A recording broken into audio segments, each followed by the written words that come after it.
તારીખ કઈ આજે 12 મે 2024 નિત્યાનંદ સ્વામીકૃત ટીકા. આમાં તો તમારે સાંભળવાનું જ છે, કંઈ છે જ નહીં. એટલે સિમ્પલ ભગવાનના સ્વરૂપની જ વાત આવે છે, એટલે કોઈ પ્રશ્ન જ નથી. તમારે મસ્તીથી સાંભળવાનું છે, 5 મિનિટ એવું ચાલશે.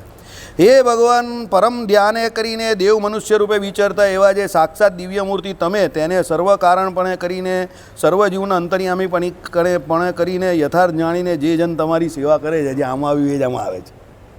તમે લોકો કેટલા નસીબદાર છો બોલો. જે આમાં હમણાં આવ્યું એ જ આમાં આવે, જોઈ લો. Same to same.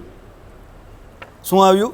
પરમ ધ્યાને કરીને, બરાબર. એટલે જે જીવ ધ્યાન કરે છે તો કોનું? દેવ મનુષ્ય રૂપે વિચરતા એવા જે સાક્ષાત દિવ્ય મૂર્તિ. એટલે ભગવાન કા દેવ રૂપે આવે કા મનુષ્ય રૂપે આવે, એ પાછું આમાં પણ દિવ્ય મૂર્તિ લખેલું જ છે. જે આમાં દિવ્ય મૂર્તિની વાત કરીને એ જ લખેલું છે, બરાબર. જે સાક્ષાત દિવ્ય મૂર્તિ, સાક્ષાત એટલે તમે પ્રત્યક્ષની જે આમાં વાત કરીને તે જ આમાં વાત કરેલી છે.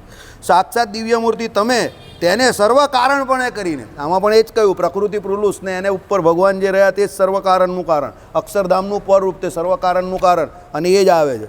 એટલે એવા ભગવાનને જે જાણે, એ કયા ભગવાન? તો સર્વ જીવના અંતર્યામીપણી કરીને યથાર્થ જાણે કે ભાઈ બધા જીવ પ્રત્યે ભગવાન જ અંતર્યામીપણે કયા રહ્યા છે જળ ચેતનમાં.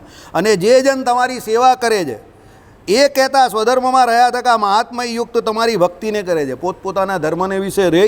સ્વધર્મ એટલે સ્વધર્મ કેવી રીતે ભરાય? તમારા વર્ણ અને આશ્રમ બંને ભેગા કરો એ પ્રમાણે તમારો સ્વધર્મ થાય, બરાબર. દાખલા તરીકે તમે અત્યારે અહીંયા જે કોઈ મેજોરિટી ઓફ ધ પીપલ બેઠેલા છે તે વૈશ્ય વર્ણના છે અને ગ્રહસ્થાશ્રમી છે, બરાબર. આ લોકો 2-4 જે છે તે અલગ અલગ આશ્રમના છે, અને બીજા 2-4 એવા છે કે જેના કોઈ આશ્રમ કહી શકાય એવા નથી. બાકીના બધા મોસ્ટલી જે છે તે વૈશ્ય વર્ણના છે અને ગ્રહસ્થાશ્રમી છે. ચલો, એટલે સહજ સ્વધર્મમાં રહ્યા થકા મહાત્મય યુક્ત તમારી ભક્તિ, તમારે વિશે ભક્તિ. એટલે ભગવાનનું મહાત્મય જાણીને ભગવાનને વિશે ભક્તિને કરે છે તે જન જે તે અવગણના કરીને કામના મસ્તકને પોતાના પગે કરીને કચરે છે, કહેતા કામના ભય થકી નિશ્ચય મુકાય છે. એ આપણે કાલે ગયા રવિવારે વાત કરેલી ને કે કાળના મસ્તક ઉપર પગ મૂકીને પેલા પ્રહલાદજી ભગવાનના ધામમાં ગયેલા, એમ કામના મસ્તકે પગ મૂકીને નિશ્ચય, એમ કહે કે કામના થકી ભય મૂકીને નિશ્ચય મુકાય છે. કેમ? જીવ અહીંયા લીલા વિભૂતિને વિશે વિચરે કેવી રીતે? બોલો સંદીપભાઈ, તમે વારે અહીંયા કેમ આવો? આ લીલા વિભૂતિને વિશે જન્મ કેમ આપણો થયા કરે? કોને કારણે જન્મ થાય? કામનાને કારણે, ઈચ્છાને કારણે, વાસનાને કારણે, બરાબર. જો એ કામના જ ના રહે તો પછી જન્મ કાથી થવાનો? એટલે શું લખ્યું અહીંયા?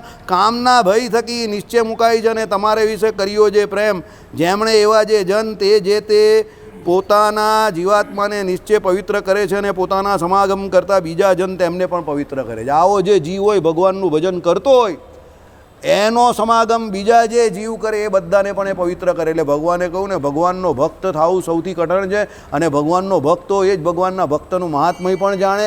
એટલે ભગવાનના ભક્તનો કોઈ રીતે અવગુણ લેવો નહીં. અને જે જન તમથી વિમુખ કહેતા, તમથી એટલે ભગવાનથી વિમુખ કહેતા, તમારી ભક્તિ નથી કરતા, જે ભગવાનથી વિમુખ જગતના જીવો જે છે ભગવાનની ભક્તિ નથી કરતા, તે જન જે તે પોતાના જીવાત્માને પણ પવિત્ર નહીં કરતા. એ ભગવાનને નથી માનતા તો પછી એનો જીવ કાથી પવિત્ર થવાનો? એ તો પાપ જ કરવાનો ને. તો બીજાને તો ક્યાંથી કરે? હવે પોતાના જીવનું જે સારું નહીં કરી શકે બીજાનું કાથી કરવાનું? અમારા સાહેબ એક કહેતા હતા, વાસુદેવ આવડી ગયું. એટલે આપણે કહીએ હા સાહેબ આવડી ગયું, ચાલ બોટ પર આવીને ભણાવો. એટલે આપણે એમ કહીએ ને સાહેબ એ ન ફાવે, હાટ આમ કરે, હાટ એ ન ફાવે એ બાનું જ એમ કહે. જો તને આવડી ગયું હોય તો તું તરત ઊભો થઈ જાય. હું સાહેબ એવું કેમ? કારણ કે તું વાસુદેવ છે. બીજો ના થાય તો હું માનું, પણ તું તો ઊભો થઈ જ જાય. એટલે તને નથી આવડું. છાપી દઈ મને પણ સટાક કરી દઉં. સાહેબ થોડો ડાઉટ છે. ડાઉટ હતો તો ચલાવતો તો ત્યારે પૂછવાતું ને, આમ આંખમાં આંખ નાખીને બેસે તો. આવડી ગયું બોલવું એટલે તું હા પાડે એટલે અહીંયા આવવો જ જોઈએ સ્ટેજ પર. તારે બધાને સમજાવવાનું છે, સમજો. પછી તું એમ કહે કે આવડી ગયું પણ સાહેબ મને નથી આવડતું, એટલે નથી આવડું. ધેટ મીન્સ ધેટ હજુ યુ આર ડાઉટફુલ. શું નથી આવડું? ચાલ બોલ. એટલે કહીએ ને સાહેબ આમ તેમ. હવે એટલે આપણે કહીએ સાહેબ પેલા હા હવે બાકી શું રહ્યું? બધું તો કહી દીધું, હવે બોલ. કાલે તારે જ શીખવાડવાનું પહેલાં, સમજો. એટલે તમને આવડતું હોય તો જ તમે બીજાને શીખવી શકો. એટલે તમે પવિત્ર હો તો જ બીજા પવિત્ર થાય. બાકી તમે પાપી હો તો બીજા પાપી જ થવાના, બરાબર. ચાલો.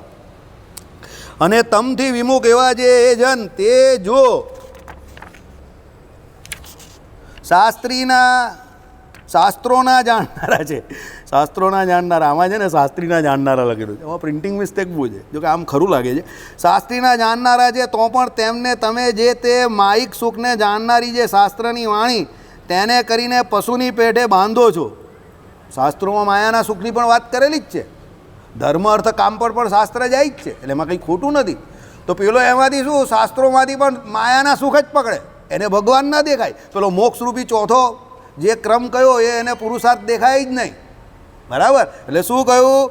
તો પણ તેમને તમે જે તે માયિક સુખને જાણનારી જે શાસ્ત્રની વાણી, એટલે શાસ્ત્રોમાંથી પણ માયાના ધર્મ અર્થ અને કામ સંબંધી જે સુખ તેણે કરીને પશુની પેટે બાંધો છો. એને બાંધી જ રાખે. ભગવાન કહે તું અહીંયા ફરની, આપણે લીલા વિભૂતિ ચલાવવાની જ છે. I want such type of બકરાસ લાઈક યુ. હા હા હા. ચાલો, કહેતા તે વિમુખજન જે તે શાસ્ત્ર ભણી ગણી, શાસ્ત્રને ભણી ગણીને પણ જે વિમુખ હોય ને ભગવાનથી તે શું કરે? માયિક વિશે સુખમાં જ બંધાય છે, પણ તેથી છૂટવાના ઉપાયને જાણતા નથી. શાસ્ત્ર ભણીને પણ એ માણસ ભગવાનના સુખને ઈચ્છતો નથી, પણ માયાના સુખને જ ઈચ્છે. એટલે એનો મતલબ શું થયો?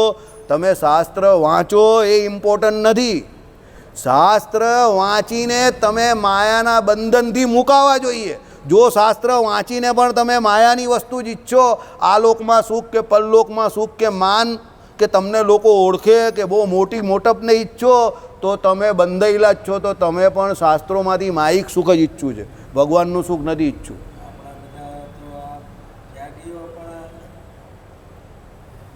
ડિપ્લોમેટિકલી આપણે ત્યાં એવું નહીં, બધે એવું છે સાહેબ. આમાં તો છે ને આપણે ત્યાં આપણે એવું કહીએ, આપણે ત્યાં જગતમાં 60-70% લોકો ભણી ગણીને પણ પોતે પોતાની જાતને મૂર્ખ બનાવે છે. બહુ અઘરું કામ છે આ, સહેલું કામ નથી. સમજજો, યાદ રાખજો. આપણે હંમેશા સામેવાળાનો ફેસ દેખાય, પણ આપણો ફેસ કોઈ દિવસ દેખાતો નથી. આ ભગવાનનું કરવું એવું છે. એટલે આપણે બીજાના જ અવગુણ દેખાય, આપણા નહીં દેખાય. એટલે શાસ્ત્રો ભણવા ગણવા જરૂરી છે, પણ એની જોડે સૌથી વધારે જરૂરી શું છે? આપણે સુધરવાનું છે. દુનિયા ગઈ તેલ પીવા. જો આપણે આપણું કામ પણ કરી શક્યા ને તો બહુ છે. બરાબર? પેલો કહેતો હતો ને, અરે યારો ये जिंदगी अपने खुद के जीने के लिए कम पड़ जाती है, तुम लोगों को लड़ने का वक्त कहाँ से मिल गया? આપણે પોતાને જીવવા માટે જીવન બહુ ઓછું છે, તો આપણે બીજાનું કા ફાફા મારવા જઈએ કે આને આમને પેલાને પેલું? સમય જ નહીં આપણી પાસે. મૂર્ખ આપણે જ છે, બીજાને મૂર્ખ કહેવાની કોઈ જરૂર નથી. આપણે શાસ્ત્રોમાંથી પણ આ લોકનું સુખ જ શોધીએ છીએ કંઈ ને કંઈ. સમજજો, વિચાર કરજો. જો ભગવાનનું સુખ શોધવું હોય ને તો ભગવાન મળી ગયા હોય અત્યાર સુધી, અને ભગવાન આપણે નથી મળ્યા ને, એ સૌથી મોટામાં મોટું શું છે? પુરાવો છે સૌથી મોટામાં મોટો, કે આપણે ભગવાન પાસે જઈને ભગવાનને હજુ પૂરેપૂરા માંગ્યા નથી, જાણ્યા નથી. જો માંગ્યા ને જાણ્યા હતે તો મળી ગયા હતે માય ડિયર. બરાબર? શ્રીપતિમ શ્રીધરમ